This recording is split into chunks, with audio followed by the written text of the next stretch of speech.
എഫ്സർപ്പിന്റെ വളം ചെയ്തിട്ടാണ് ഞാൻ ടാപ്പ് ചെയ്തത്. ഞാൻ പറഞ്ഞില്ലേ കഴിഞ്ഞ പ്രാവശ്യം നമ്മൾ തോട്ടത്തിൽ നിന്ന് പറഞ്ഞത് ഇതാണ് ഒട്ടുപാല്. നിങ്ങൾ കണ്ടില്ല ഓരോ ഒട്ടുപാല് നമുക്ക് ഇങ്ങനെ ഓരോ റബ്ബറിനെ പൊളിച്ചെടുക്കാൻ പറ്റും.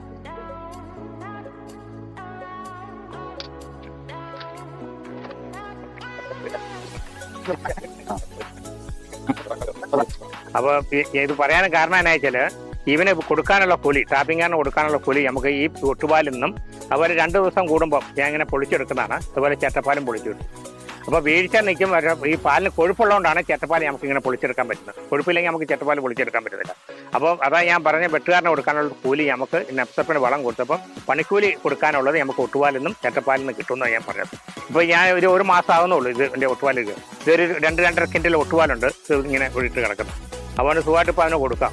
അപ്പോൾ ഞാൻ പറഞ്ഞില്ലേ എനിക്ക് ഈ 700 മരം വെട്ടിക്കഴിഞ്ഞാൽ ഞാൻ 1000 മരം വെട്ടി എനിക്ക് 200 ലിറ്റർ പാലാണ്. അതാണ് അതിൻ്റെ മെച്ചമുള്ളൂ. പാലും അത് DRC, പാലിന് നല്ല DRC ഉണ്ട്. അതുമാണ് അതിൻ്റെ ഇത് പറയുന്നത്. അതുകൊണ്ട് എഫ്സർപ്പിൻ്റെ വളം എന്നെ സംബന്ധിച്ചിടത്തോളം നല്ലൊരു വളമാണ്. ചെയ്യാൻ താല്പര്യമുള്ളവർ ചെയ്യണം എന്നാണ് എനിക്ക് പറയാനുള്ളത്.